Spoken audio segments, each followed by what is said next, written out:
क्या कोलेस्ट्रॉल वाकई आपकी सेहत के लिए नुकसानदेह है? अस्सलामुअलैकुम viewers and listeners, this is doctor Ayesha Umar. आज हम एक सवाल डिस्कस करेंगे। हमें सवाल मौसूल हुआ है कि क्या कोलेस्ट्रॉल वाकई आपकी सेहत के लिए नुकसानदेह है और ये दिल पर या कार्डियोवास्कुलर हेल्थ पर किस तरह से असर डालता है। ये एक बहुत इम्पोर्टेंट टॉपिक है और कंफ्यूजिंग भी, लेकिन आज की इस वीडियो के बाद आपको ये बिल्कुल क्लियर हो जाएगा। All based on the recent researches and based on the findings and experience of Dr. Thomas Dayspring. Cholesterol की अहमियत पे पहले बात करेंगे। पहली बात ये समझना ज़रूरी है कि कोलेस्ट्रॉल असल में आपकी बॉडी में एक बहुत अहम रोल अदा कर रहा होता है। हम अक्सर सुनते हैं कि कोलेस्ट्रॉल बुरा है, लेकिन ये बात टोटली सही नहीं है और इतनी बात सुनकर पेशेंट्स इस इम्पॉर्टेंट एलिमेंट को बुरा समझने लगते हैं। आपकी बॉडी को कोलेस्ट्रॉल की ज़रूरत होती है और ये बहुत से ज़रूरी कामों में भी मदद कर रहा होता है, जैसे कि सेल्स की रिपेयर एंड हार्मोन्स का बनाना। ब्रेन हमारी बॉडी का सबसे ज़्यादा फैटी ऑर्गन है और इसको कोलेस्ट्रॉल की ज़रूरत सबसे ज़्यादा होती है और ज़रूरत रहती भी है। कोलेस्ट्रॉल्स को मेडिसिन के ज़रिए कम करने और बहुत कम कर लेने से ब्रेन की फंक्शनिंग लाइक मेमोरी, याददाश्त, फोकस, क्लैरिटी सब कुछ कम हो जाता है। कोलेस्ट्रॉल की अवेलेबल अक्सर मेडिसिन से आपका CoQ10 भी कम हो जाता है, जो कि आपके मसल्स को एनर्जी और ताकत देने का ऑलमोस्ट ओनली सोर्स है।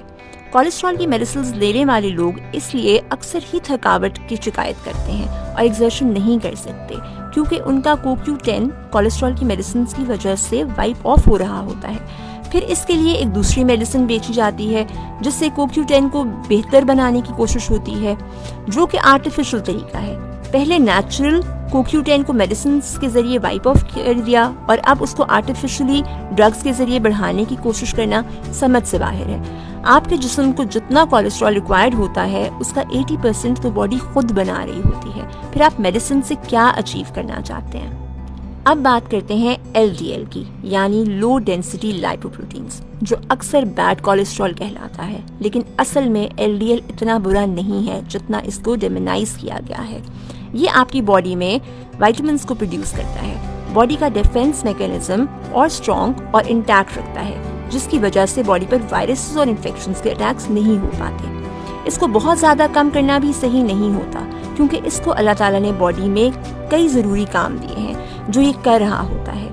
LDL की मिसाल और फंक्शन क्या होता है, ये ज़रूरी है कि हम समझें कि असल मसला LDL पार्टिकल्स के साइज़ का नहीं, बल्कि LDL पार्टिकल्स की क्वांटिटी का है। जब LDL पार्टिकल्स की तादाद ज़्यादा हो जाती है तो ये आपकी दिल की नालियों में जमा होकर ब्लॉकेजेस बना सकते हैं, जो दिल की बीमारियों का सबब बनता है। ये बात समझना ज़रूरी है कि आपका फोकस LDL को सिर्फ रिड्यूस करना नहीं होना चाहिए, बल्कि उसे बैलेंस में रखना होना चाहिए।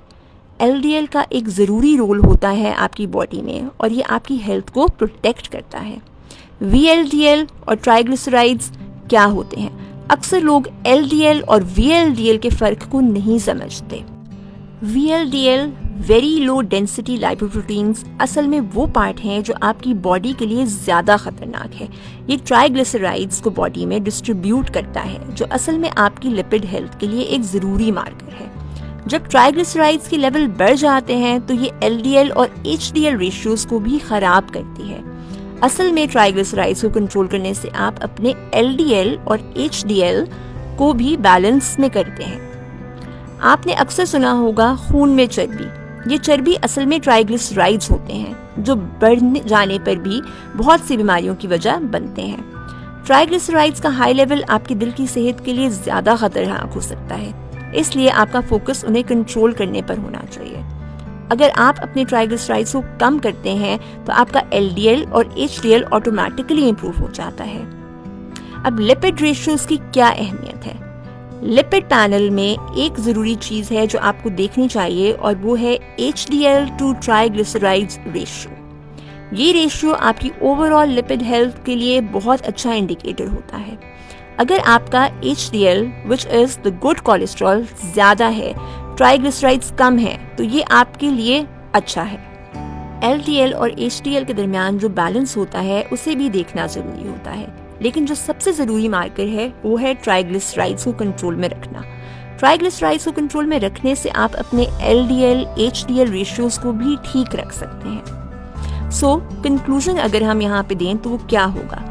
असल मसला सिर्फ LDL को कम करना नहीं है, बल्कि अपने लिपिड प्रोफाइल को ओवरऑल बैलेंस में रखना है। इसमें सबसे ज़रूरी चीज़ ट्राइग्लिसराइड्स को कंट्रोल में रखना है। आज हमने ये देखा कि LDL को डिमोनाइज करना गलत है, लेकिन LDL पार्टिकल्स की ज़्यादा क्वांटिटी और ट्राइग्लिसराइड्स का हाई लेवल दिल की बीमारी का सबब बन सकते हैं। इसलिए अपना लिपिड प्रोफाइल चेक करवाना और ट्राइग्लिसराइड्स को मैनेज करना बहुत ज़रूरी है। सो इस सारी डिस्कशन से आई होप आपको triglycerides, good cholesterol, bad cholesterol, इन चीज़ों पर काफ़ी क्लैरिटी आ गई होगी। अगर आपको ये वीडियो पसंद आई है तो लाइक करना मत भूलिएगा और हमारे चैनल को ज़रूर सब्सक्राइब करें और अपने दोस्तों और फैमिली के साथ इसको शेयर करें।